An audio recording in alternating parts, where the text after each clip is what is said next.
The story of the lion. In Africa, television is not the main object of entertainment. Stories are told as lessons to learn of the past. One of the most famous stories is the story of the lion. Every night before bed, the father would tell his son of the wonderful strength and power of the lion, how the lion was the king of his domain and could not be defeated. The young boy was captivated by the strength and character of the lion, and always held this animal in high esteem. Because of these stories, the son developed strength, courage, and kindness. Later in life, the young boy left his country and moved away. Upon entering school, he began to hear more stories of the lion. But these stories were different. The lion was no longer strong and proud. In fact, the lion was defeated by the weakest of animals.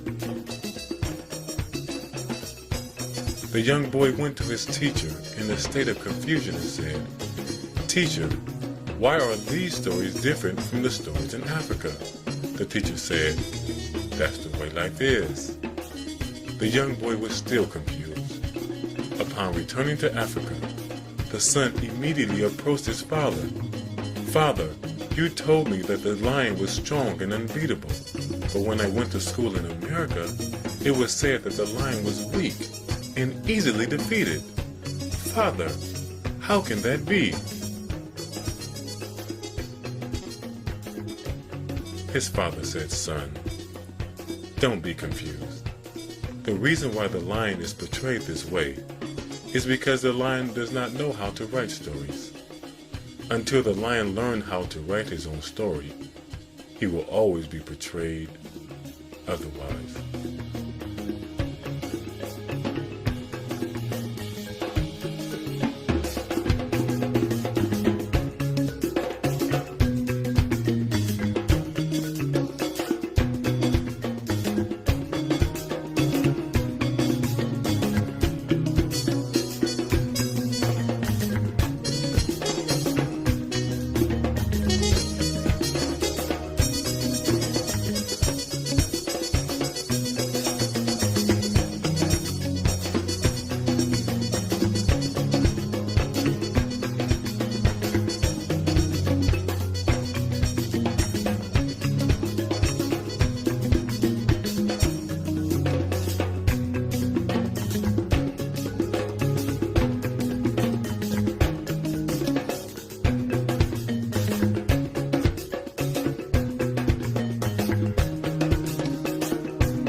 According to its inhabitants, gold came from the south, the salt from the north, and the divine knowledge came from this majestic city. Over time, its unique geographical position enabled it to become the natural meeting point for many significant peoples of Africa, namely the Mandinka, Songhai, Wangara, Fulani, and the Tuareg. The city owes its name to an African woman who was the trusted keeper of the waterway and merchandise that the travelers would leave from one season to another, which resulted in the establishment of the successful trade routes. The woman's name was Timbuktu, and the city became Timbuktu. It is to this privileged position that Timbuktu owes much of its historical dynamism. Tombouctou, c'est la capitale des manuscrits. Non seulement au 15e, au 16e siècle, mais même dans la première moitié du 20e siècle. From the 9th century onward, Timbuktu emerged as an important trade center where goods from West Africa and other parts of Africa were traded. Timbuktu's prosperity attracted people of all backgrounds, both African scholars and merchants. When trade was thriving in Timbuktu, the goods most demanded were gold, salt, and books. And the books were the refined works of the native scholars.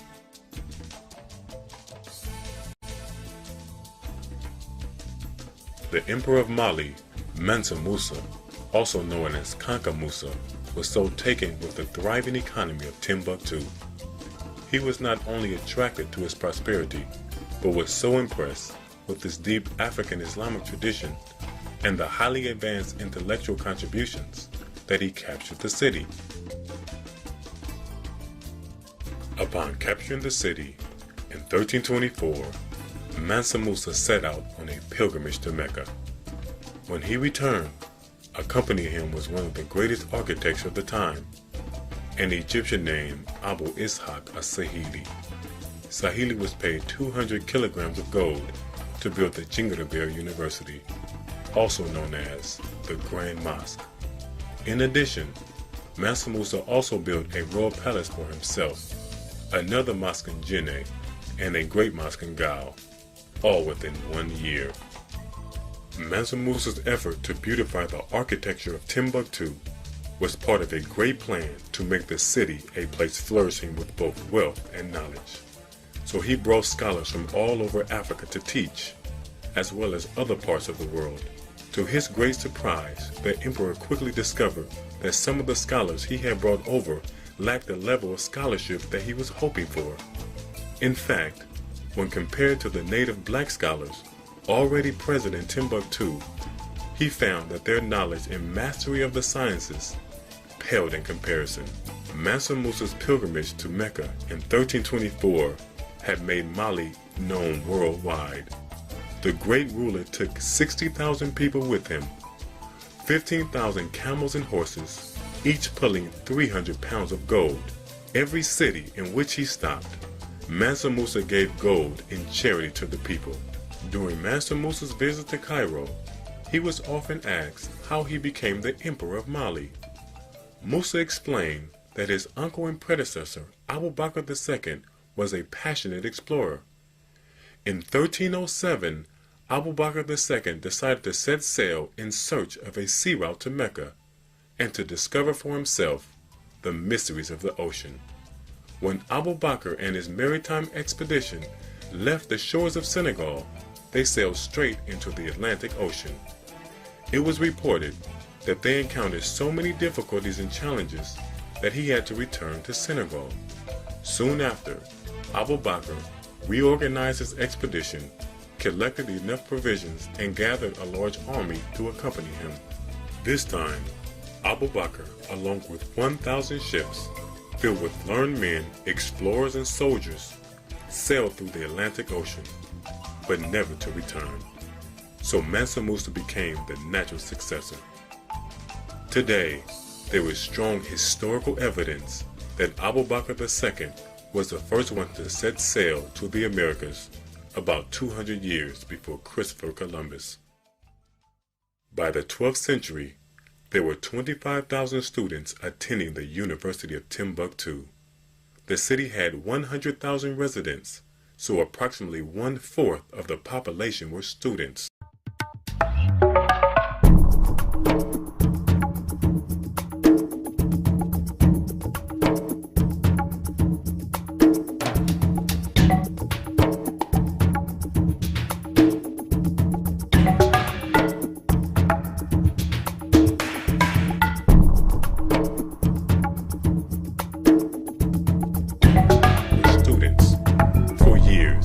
People traveled to Timbuktu from every corner of the African continent and many parts of the world in pursuit of knowledge and trade. إنما هو بناء المسجد المسجد الجامعي الذي صورناه. والعمل الثاني الذي قام به هو بناء هذه المدرسة لتعليم أبناء البلد.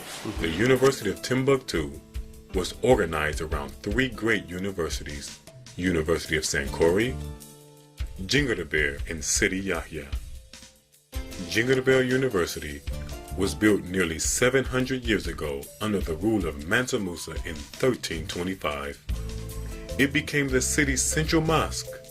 Every Friday, nearly 10,000 people prayed at the Jingadabir University. The Sankore University, which lies in the northeastern part of Timbuktu, was first built by the Mandinka people around the 12th century. A Wangara or Mandinka woman financed Sankore University, making it the leading center of learning in Africa at the time.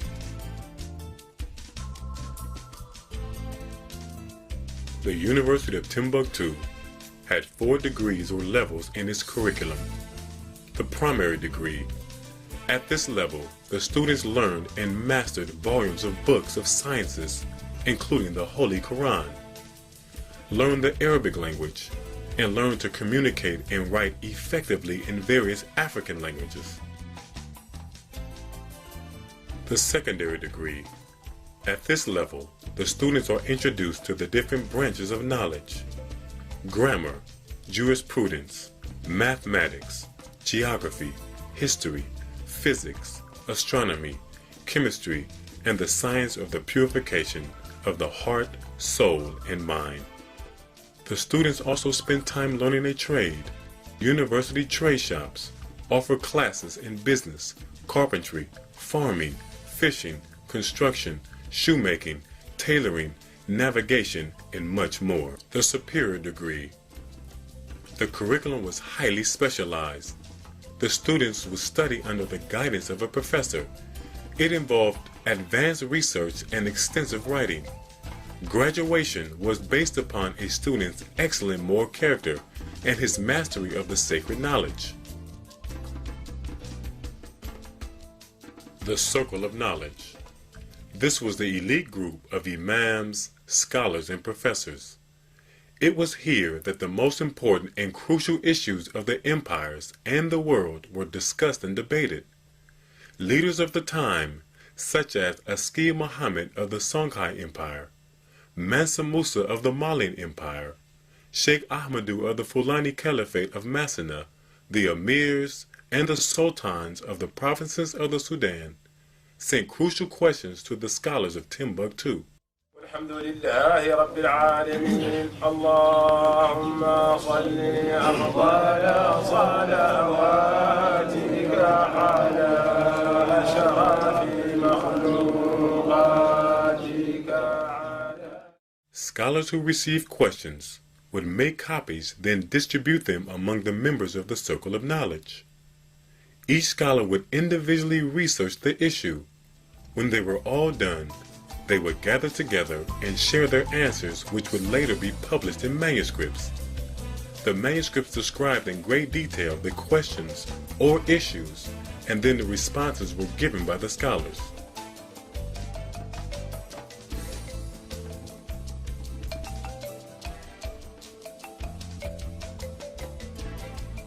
The Timbuktu manuscripts are the greatest find since the Dead Sea Scrolls. The Timbuktu manuscripts are a symbolic representation of the impact and influence of the early schools and universities that existed in West Africa.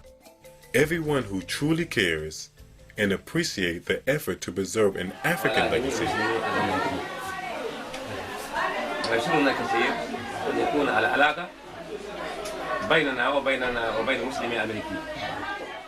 an academic legacy ربما طلعوا على آلاف ولكن بقى آلاف وآلاف حتى الآن لم يطلعوا عليه.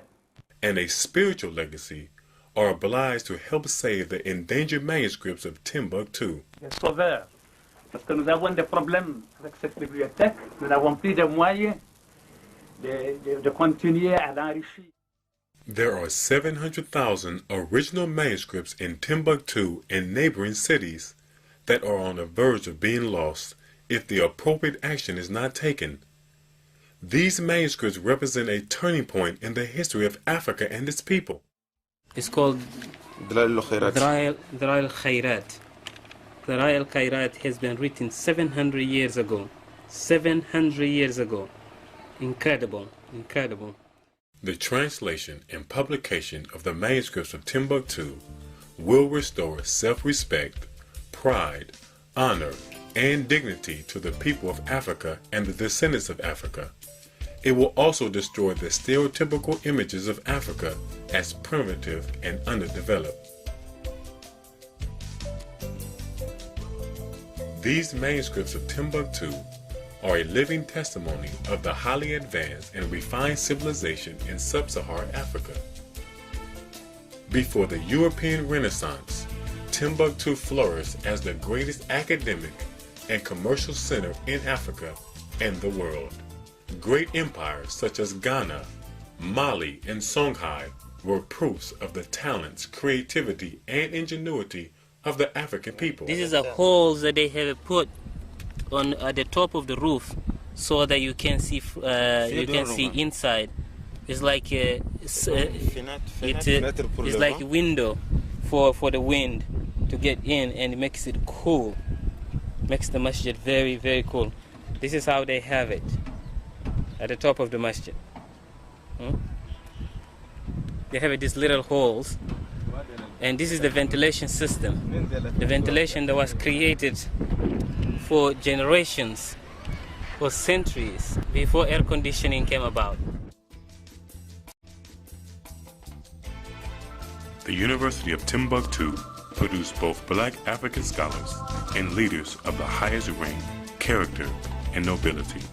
The manuscripts of Timbuktu covered diverse subjects such as mathematics, chemistry, physics, optics, astronomy, medicine, Islamic sciences, history, geography, the traditions of the prophets, government, legislation, and much more.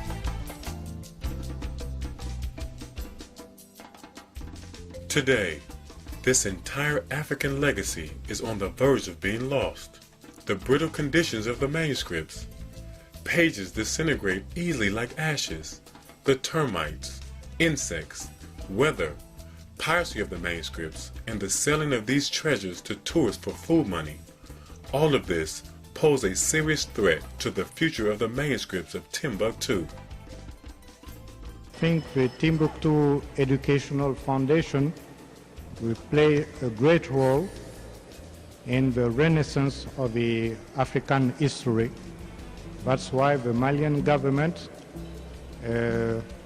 is pleased to endorse this initiative, and we invite you also to participate to this great initiative. Thank you very much. I would like to introduce to you Imam W. Dean Muhammad. Timbuktu Educational Foundation is appointed and mandated by the government of Mali and the official authorities of the city of Timbuktu as agents and legal caretakers of the manuscripts of Timbuktu. This is indeed a very historic occasion, and one that my spirit and soul welcomes with rejoicing. The manuscripts represent probably the most significant opportunity in this century for humanity in general, but Africans in particular, to learn the truth of African civilization, African people's knowledge and contributions to world civilization. In the 1800s, there was a turning point in the history of Timbuktu. During colonization, thousands of manuscripts were burned and confiscated. However, scholars kept hidden original copies in their private libraries. Today, there are hundreds of thousands of original manuscripts still buried but not forgotten in the sands of time. In the African world, our history has been most of the time distorted, and more particularly the history of education. And with this Timbuktu Educational Foundation, This is a time for us to recover what has been lost, but to do it in a very chronological way from the time immemorial to nowadays. Based on the 700,000 manuscripts that the Foundation wants to restore, preserve, translate, and publish, each concerned individual sponsored one manuscript, we would secure the funds needed to allow the Foundation to undertake its activities and programs, and thus rewrite the history of Africa and its people. The Timbuktu Foundation, it seems to me, is a critical step in this long trek that African people have been going through in order to find our way back to ourselves. I think that Africa's natural developmental trajectory was distorted or derailed or in some senses even aborted.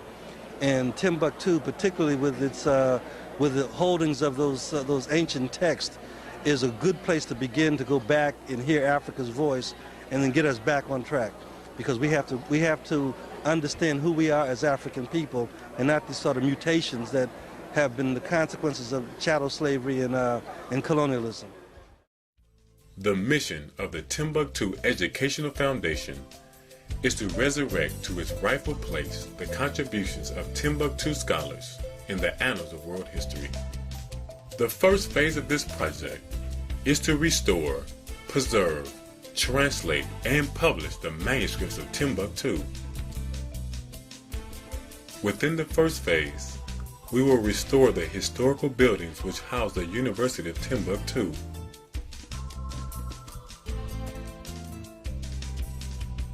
The second phase is to reopen the University of Timbuktu with its classical methods of teaching.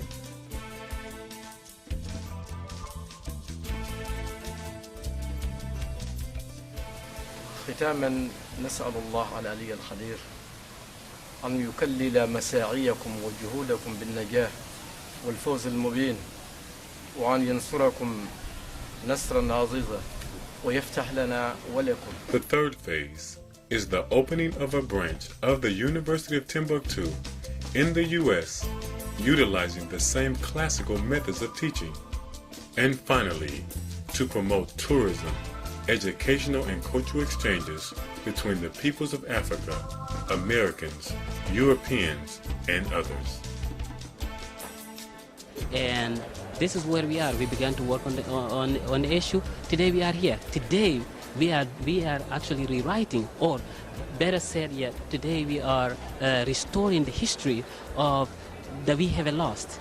Because all along we have let people to write the history for us. We know that whenever a person, somebody else writes your history, he will not give you the correct history. And today, this is a memorable time. It's time for us to celebrate. I'm so excited because we are actually making